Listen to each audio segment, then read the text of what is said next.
Bendiciones, mis amados hermanos, que el Señor les bendiga, les guarde donde quiera que se encuentren. Vamos a continuar con nuestra segunda lección. Hoy nos toca estudiar la expiación.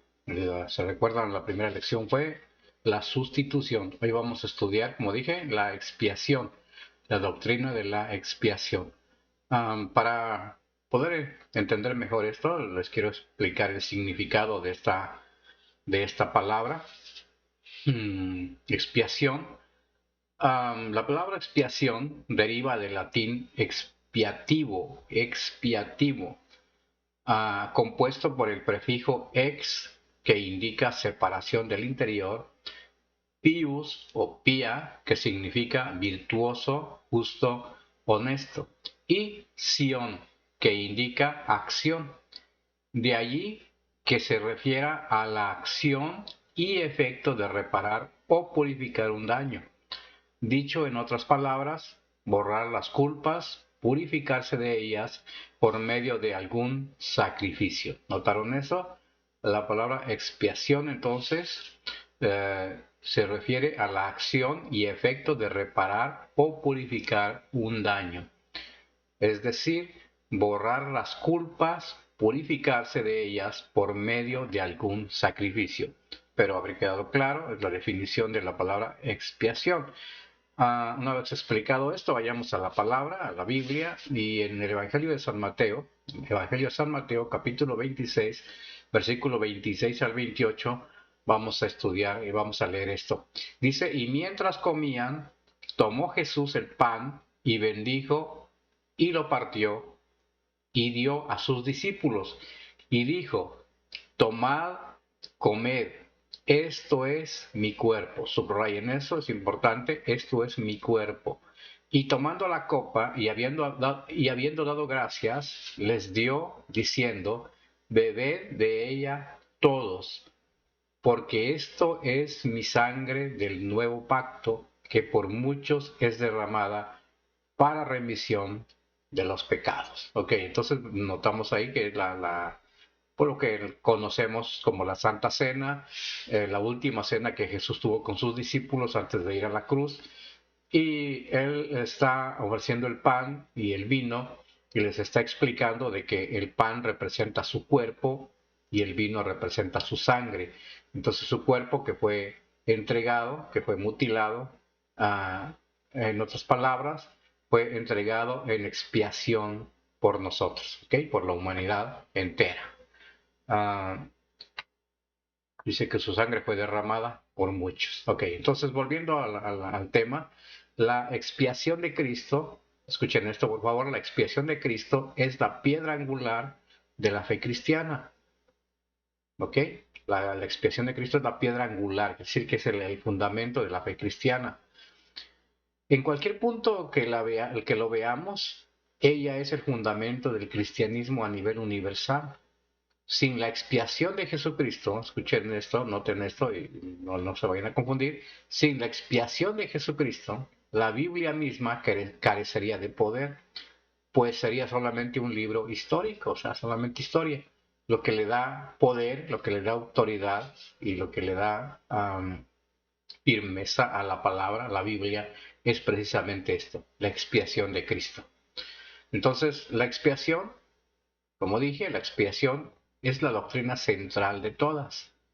Sin embargo, vamos a tratar de explicarles por separado algunos detalles interesantes al respecto, ¿no? Al respecto de la expiación, pero quiero recalcar y quiero establecer bien que la expiación es la doctrina central de todas. Ahí van a girar, alrededor de la expiación, van a girar todas las demás doctrinas. Por eso es muy importante, muy esencial que aprendamos y entendamos esta lección, esta doctrina de la expiación, porque partiendo de allí vamos a aprender mucho más de la palabra. Me refiero a la doctrina que estamos llevando a cabo. Para poder expandir un poquito más el tema, quiero por favor que leamos en nuestras Biblias, en el libro de Levítico capítulo 16, versículo 15 al 16. Vamos a ver la historia de Israel. Y el Señor aquí, hablándole al pueblo, instruyéndole por medio de Moisés, bueno, más bien instruyendo a los sacerdotes por medio de Moisés, dice así, esta es la instrucción de Dios hacia los sacerdotes. Después degollará el macho cabrío en expiación por el pecado del pueblo. Noten bien esa palabra, degollará el macho cabrío en expiación por el pecado del pueblo. Y llevará la sangre detrás del velo, adentro, y hará de la sangre como hizo con la sangre del becerro, y la esparcirá sobre el propiciatorio y delante del propiciatorio. Así purificará el santuario a causa de las impurezas de los hijos de Israel, de sus rebeliones y de todos sus pecados. De la misma manera hará también al tabernáculo de reunión, es decir, todo tenía que ser rociado con la sangre. El tabernáculo de la reunión, el cual reside entre ellos en medio de sus impurezas. Todo, si se nota, todo está dirigido hacia las impurezas, hacia el pecado, hacia lo inmundo. Todo está dirigido hacia allá. Todos los sacrificios y el derramamiento de sangre es para limpiar, para quitar impurezas. Entonces, quiero que noten que este era el acto más sagrado que hacía el sumo sacerdote cada año. Esto de degollar el macho cabrío era cada año. Vamos a notar más adelante esto. Entonces, pero este acto era el más sagrado que hacía el sumo sacerdote.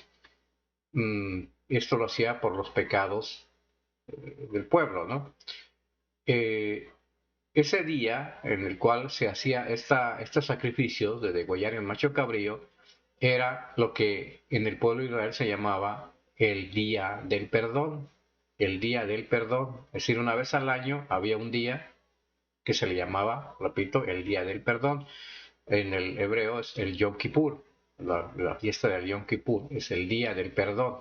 Entonces, en el día de la expiación, en el día de la expiación, eran presentados a los sacerdotes 4 animales, porque ya mencionamos el macho cabrío, pero vamos a ver que no solamente era el macho cabrío, ese día, el día del perdón, el día de Yom Kippur, se presentaban o traían delante del sacerdote 4 animales. Noten bien, por favor, un toro, un carnero y 2 machos cabríos. ¿Veamos claros? Un toro, un carnero y 2 machos cabríos. En Levíticos capítulo 16, verso 13 dice, con esto entrará Aarón en el santuario, con un becerro para expiación y un carnero para holocausto. ¿Ok? Entonces, quedamos claros, son 4 animales, repito, un toro, un carnero y 2 machos cabríos. 2 machos cabríos. Eran 4 animales. ¿Para qué servían? ¿Para qué se traían estos animales? Notemos, por favor. Número 1, el toro, es decir, el toro o becerro, como queramos llamarle, el becerro o el toro, para expiación del sacerdote. O sea, el primer becerro o toro que se traía era para expiación del sacerdote. Es decir, que para que el sacerdote pudiera oficiar y llevar a cabo el ritual, por llamarle de alguna manera, los sacrificios y todo lo que se hacía en ese día de Yom Kippur, primeramente, antes de sacrificar a los demás animales y antes de hacer todo lo que tenía que llevar a cabo en ese día, lo primero era traer un becerro o el toro, como quieran llamarle, para expiación del sacerdote. O sea, primeramente él tenía que purificarse, tenía que limpiarse, tenía que derramarse sangre para limpiarse y así de esa manera encontrarse digno de poder entrar al lugar santísimo y presentar los sacrificios por el pueblo. Espero que me esté haciendo entender. Entonces, ¿qué significa esto? Significa que aún la familia y el hombre más consagrado de la tierra necesita que alguien especial muera por sus pecados. ¿Ok? Entonces, ni el sumo sacerdote la libraba. Él tenía que traer un becerro para expiación por él y por su familia. Entonces, Nadie estaba exento, nadie podía decir yo sí puedo hacerlo, nadie podía oficiar, nadie podía traer sacrificio sin antes hacer expiación por su propia vida. ¿Ok? Entonces, esto es número uno, como dije, el primer becerro, el toro o becerro, eh, que tenía que traerlo delante del sacerdote. Y de parte del toro traían un carnero. ¿Para qué se utilizaban? ¿Para qué les servía el carnero? Quiero que lo veamos aquí. Dice, el carnero para el holocausto, el carnero para holocausto significa que nadie podía acercarse a Dios con las manos vacías. ¿Ok? Puesto que el holocausto representaba básicamente tres cosas. Escuchen bien, por favor. Tres cosas: ofrenda, alabanza y oración. Esto es lo que significaba el holocausto. Para eso traían el carnero. Alabanza, ofrenda, alabanza y oración. Éxodo capítulo 29, verso 38 dice, esto es lo que ofrecerás sobre el altar. Esto es lo que ofrecerás sobre el altar. 2 corderos de un año cada día continuamente. Ofrecerás uno de los corderos por la mañana y el otro cordero ofrecerás a la caída de la tarde. Entonces, el carnero servía para el holocausto. Entonces, ¿por qué se le llama holocausto? Si usted no lo sabía, holocausto se le llama porque tiene que quemarse toda la noche. Esto no tenía que parar, esto tenía que ser continuo. Ofrecían un cordero en la mañana y otro por la tarde, por la noche, para que todo el tiempo, día y noche, estuviera ardiendo el holocausto, el fuego. Entonces, eso representa la luz de Dios. Bueno, esto lo vamos a estudiar en otras lecciones, vamos a ahondar más sobre el tema, pero solamente quise que entendamos, que notemos qué significa holocausto. Holocausto se le dice porque se quema o arde toda la noche. Ok, espero que vayamos bien hasta ahí.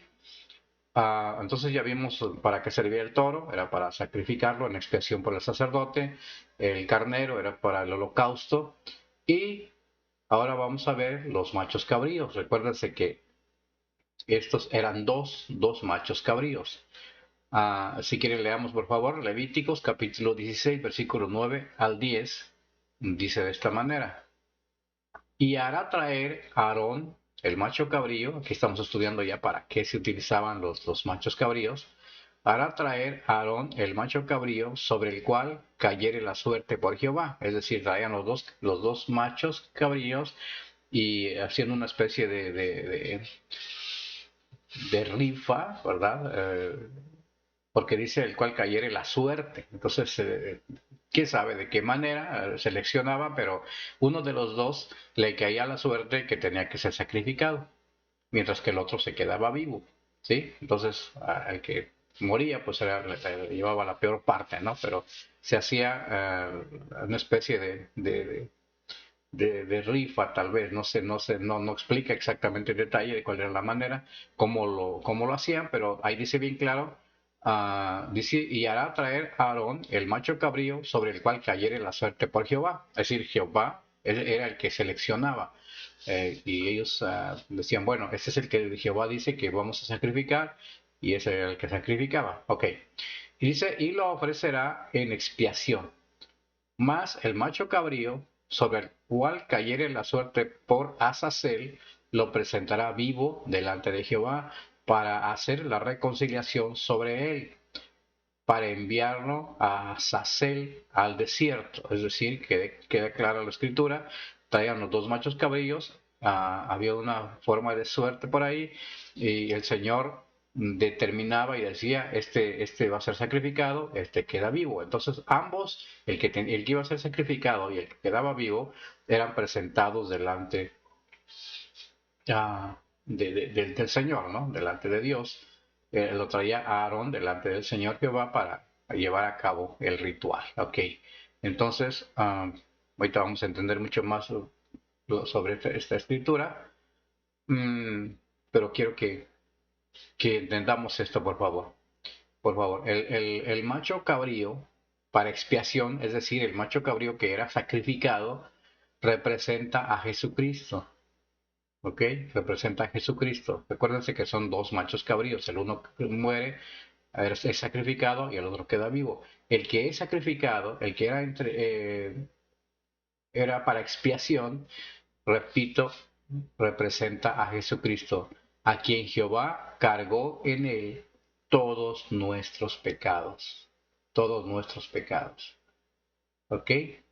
Entonces, vale la pena entender que aunque Jesús fue anunciado como el Cordero de Dios que quita el pecado del mundo, por causa de nuestra naturaleza rebelde de machos cabríos, nuestra naturaleza humana rebelde, Él, o sea Jesucristo, renunció a su naturaleza de oveja humilde para tomar la nuestra y ser el chivo expiatorio o el macho cabrío, como quieran llamarle, por causa nuestra. Es decir, Él siendo santo y sin mancha, siendo el cordero humilde, Él toma el lugar nuestro. Nosotros éramos los chivos o machos cabríos, los rebeldes, y Jesucristo toma nuestro lugar, renuncia a su posición y se convierte en el macho cabrío. Lucas capítulo 22, verso 42 dice así: Padre, si quieres, pasa de mí esta copa, pero no se haga mi voluntad, sino la tuya. Es decir, esta oración, si se recuerdan, está haciéndola en el huerto de Getsemaní, cuando él va con sus discípulos y se va a orar, se posta. Dice Lucas que su sudor eran como grandes gotas de sangre, era una oración tan fuerte, tan intensa, porque era tan fuerte, tan pesado, de tal forma que antes de ir a orar, se recuerdan que Jesús les dijo a sus discípulos: mi alma está muy triste hasta la muerte. ¿Por qué? Porque todas las tinieblas estaban sobre él en ese momento. Todos los pecados, tus pecados, mis pecados, los pecados de todo el mundo, los más horribles, los más horrendos que puedas imaginar, todos estaban cayendo sobre el cuerpo de Jesucristo. Por eso era tan intensa su oración y él mismo dice: si quieres pasa de mí esta copa. Está muy fuerte, pero en su actitud y en su rendición hacia el Padre, dice: pero que no se haga mi voluntad, sino la tuya. Wow, es un gran ejemplo para nosotros. Jesucristo es nuestro gran ejemplo en todas las áreas que podamos imaginar. Nunca se les olvide eso. ¿Ok? Entonces, dijimos que el macho cabrío que era presentado en expiación, que era sacrificado, representa a Jesucristo que toma nuestro lugar. Mientras que el macho cabrío que era enviado al desierto representaba, escuchen bien por favor, no se confundan, representaba el pago por el destierro que Adán y Eva sufrieron de parte de Dios para no volver al paraíso.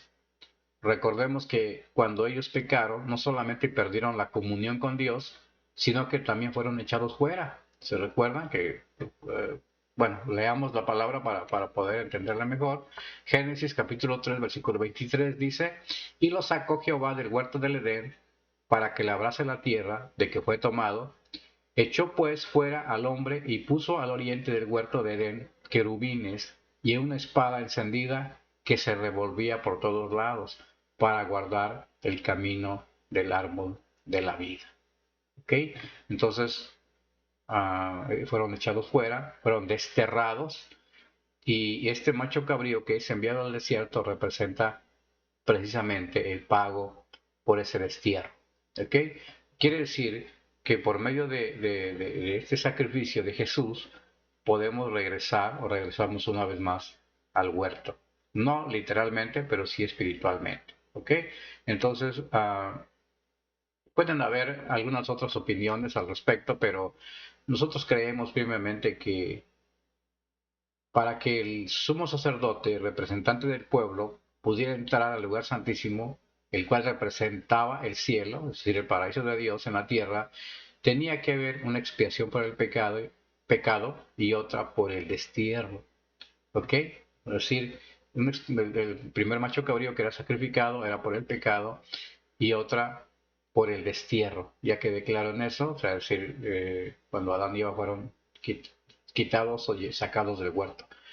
Um, Aunque fuera una vez al año, gozaba de la comunión con Dios. Es decir, cada año hacían este acto simbólico de sacrificar un macho cabrío y el otro enviarlo al desierto.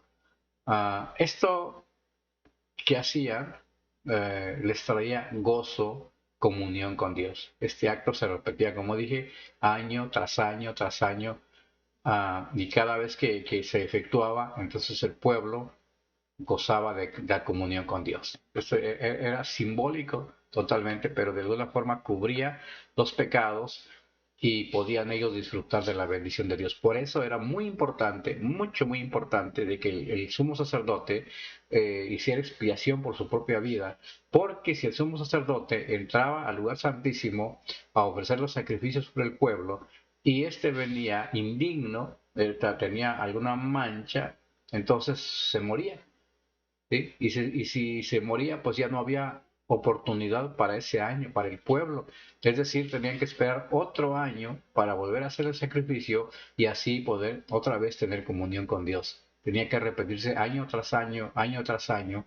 Bendito sea Dios que para nosotros ya no se requieren más sacrificios por nuestros pecados, porque nuestro sumo sacerdote, Jesucristo, entró una vez para siempre y dio su vida en expiación por nosotros. Y una vez que le recibimos, que le aceptamos en nuestro corazón, y una vez que sabemos que Él vive en nosotros, ya no se necesita hacer año tras año los sacrificios, porque Jesús lo hizo una vez para siempre. Bendito sea el nombre de nuestro Padre Celestial. Vamos a más adelante en otros temas explicar más sobre esto, pero volviendo al tema de la expiación, ah, vamos a leamos en nuestras Biblias, por favor, en el libro de Hebreos, capítulo 9, versículo 11 al 14. Hebreos 9, 11 al 14 explica un poco lo que les acabo de mencionar. Dice, pero estando ya presente Cristo, sumo sacerdote de los bienes venideros, por el más amplio y más perfecto tabernáculo, no hecho de manos, es decir, no de esta creación, y no por sangre de machos cabríos, notando en esa palabra para que se entienda mejor lo que vengo explicando, no con sangre de machos cabríos ni de becerros, sino por su propia sangre, entró una vez para siempre en el lugar santísimo, habiendo obtenido eterna redención. Bendito sea Dios. Porque si la sangre de los toros, noten bien lo que ya les expliqué para que quede bien claro, porque si la sangre de los toros y de los machos cabríos y las cenizas de la becerra rociadas a los inmundos santifican para la purificación de la carne, es decir, lo que sucedía en el pueblo, pero ya aclaramos, todo esto santifica para la purificación de la carne, cuánto más la sangre de Cristo, el cual mediante el Espíritu Eterno se ofreció a sí mismo sin mancha a Dios, limpiará, noten esa palabra, limpiará vuestras conciencias de obras muertas para que sirváis al Dios vivo. Wow, si logran entender esta palabra, si el Espíritu Santo les da luz a esto, se van a regocijar, se van a gozar, estoy seguro, mientras escuchen este tema, esta enseñanza. La sangre de Cristo nos limpia. Noten esa palabra, limpiará. ¿Sí? Subrayen eso, limpiará. No solamente nos cubre, no solamente nos cubre nuestros pecados por un año, no, nos limpia para siempre. Una vez que venimos y le recibimos en nuestro corazón, somos limpiados por la sangre bendita de Jesucristo. ¿Estoy siendo claro? Espero que sí. Ya explicamos de que los sacrificios que se ofrecían año tras año cubrían los pecados del pueblo solamente, cubrían, no los limpiaban totalmente, cubrían los pecados solamente. Y ellos podían tener un tiempo de comunión con Dios, un tiempo de bendición. Pero nosotros, teniendo nuestro sumo sacerdote Jesucristo, estando ya presente nuestro Señor Jesucristo, y por medio de su sangre, por medio de su muerte, de su sacrificio, ahora podemos disfrutar de la bendición de la vida en Cristo Jesús. Ahora somos limpios y somos limpiados con su sangre bendita.